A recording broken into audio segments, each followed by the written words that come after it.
All right, now this is a video I'm actually excited to record about. Not that I'm not excited for the other ones, I am. But there are times where we like to talk and we give this title, and it's where the Detroit Lions just outsmarted the NFL, and they keep doing it, and I don't understand why the NFL hasn't figured it out yet. And if you look at the responses, they're still not catching on. Nobody seems to be catching on. And yes, we are talking about Aleem McNeil. Yes, we are talking about this 4-year deal worth $97 million, as reported by Ian Rappaport on Twitter. By the way, if you don't follow us at Sports Talk Detroit on Twitter, do it. All right, follow us. But in this video, I want to explain to you why $97 million is not, I repeat, N-O-T, not an overpay for Aleem McNeil. It just isn't. And I want to go and I'm going to find facts for you, but I'm also going to find people who have similar contracts. I'm going to talk about age. I'm going to talk about a lot of different stuff. So we signed him early. He's not due for a contract extension till this offseason. So we got it done. Also, another time where Brad Holmes is just once again showing that he keeps his promises. He went out and he actually said that they are going to get Aleem McNeil signed next. He's the next big contract. Now, David Montgomery was just a couple days ahead, but then Aleem McNeil. Brad Holmes said this after signing Taylor Decker. He was not making any bones about it, and the Lions continue to what? Take care of their own and not doing it at a rate where you can't sign anybody else because they are getting a slight 10 to 15 to 5% discount on every single player, and here's why it's happening. So they re-signed defensive tackle Aleem McNeil. First, I want to talk to you about where he slides into defensive tackle values.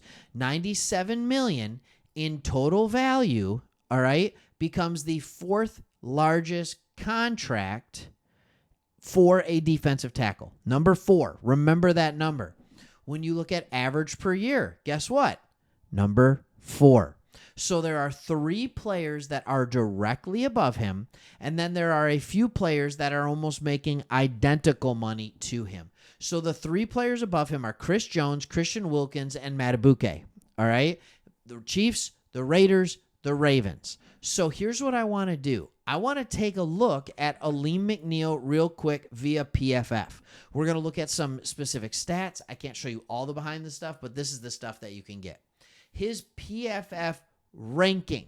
All right, so again, PFF takes into account what was the player supposed to do, best guess, of course, and then how well did they execute this.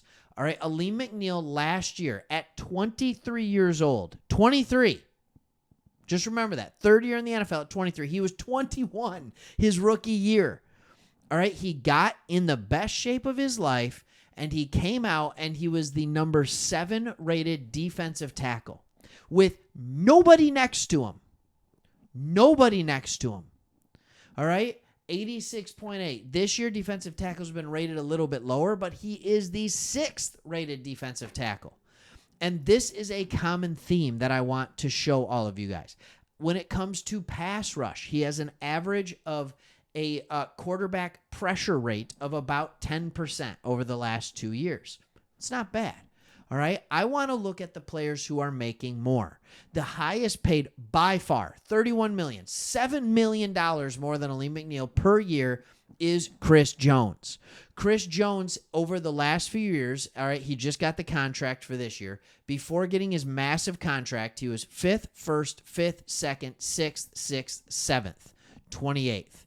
All right, he's one of the only defensive tackles that I saw break the top 30 in his rookie year. He is next level. He is unbelievably good. Unbelievably good. Everybody talks about Darnold being the epitome of what a great defensive tackle looks like. I give you Chris Jones. The man is amazing. Let's look at the other guy that's making more. Remember this. This is the second highest paid player. I think he's getting $27 million. It is Christian Wilkins. All right? He got the 7th highest contract, or I'm sorry, the 3rd highest contract in the NFL for a defensive tackle coming off a season where he was ranked 29th by PFF. 9th and 6th were the 2 years before that. His first 2 years in the league, he was 70th and 46th.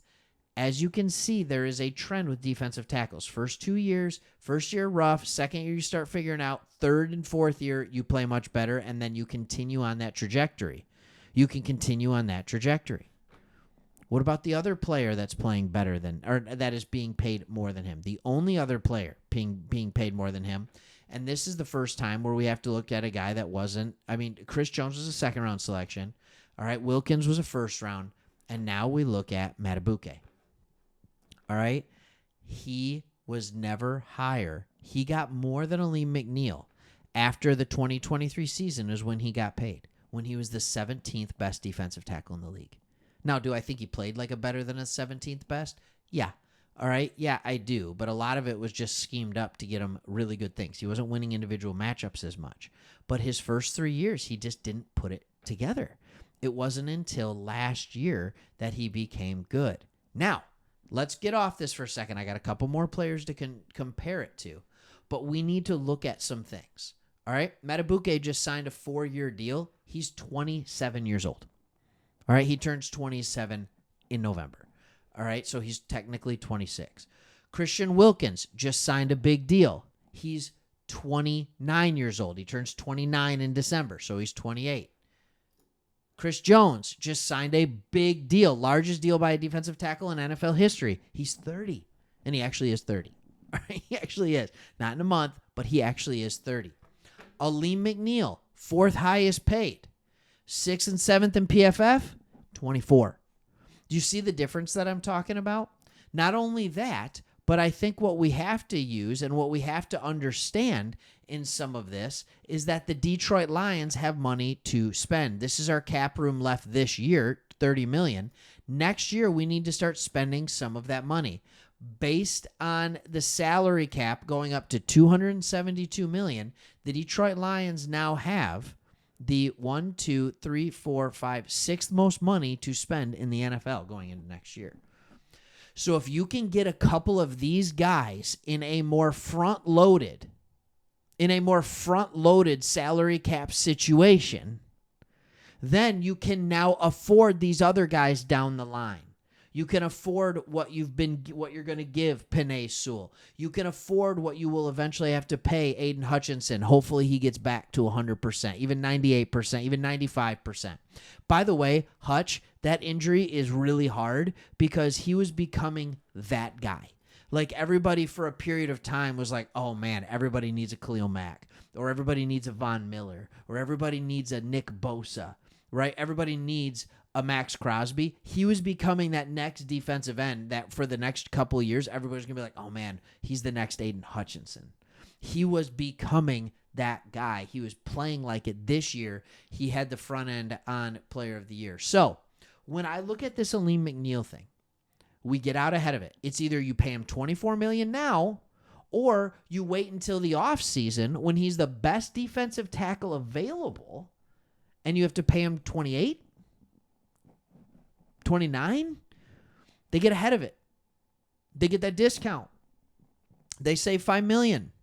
Amon-Ra St. Brown, they saved $4 or $5 million. Because if they had waited till CD came out and got his extension, or Jets, Justin Jefferson, then they would have had to pay Amon-Ra St. Brown relatively same money. Instead, they get to pay him $30 instead of $35. Save $5 million. Penei Sewell, they make him the highest paid. By the time the best tackle comes out in not next year, but the year after next year, when Sewell is due that, it will be a savings of $5 to $6 million a year on that contract. That is what the Lions continue to do. They continue to get ahead of the competition. They continue to re-sign their own, and it does two things. It saves money in the short term, and it keeps the team happy because the Lions are telling them, if you do your job, we pay our own. And that's really, really cool. And Aleem McNeil, right now, what you're going to see for the rest of this year with him next to DJ Reader, with him next to Levi Onwuzurike, with him next to Mingo, with him next to different guys that all have more talent than whoever he was playing next to in the interior last year, they will unleash him to rush the passer from the interior in passing downs. that is where, like, this whole team is going to have to make up for the loss of Hutchinson. So the Lions are just saying, nope, we're going to lock him up now. We're going to trust that he's going to continue to play well, and we're going to get a discount by comparison of what it could be. That's why they outsmarted that rest of the NFL. All right, for more Lions content, you know you can come here every single day at Sports Talk Detroit. We appreciate you watching this, and I hope to see you on the next one. See you.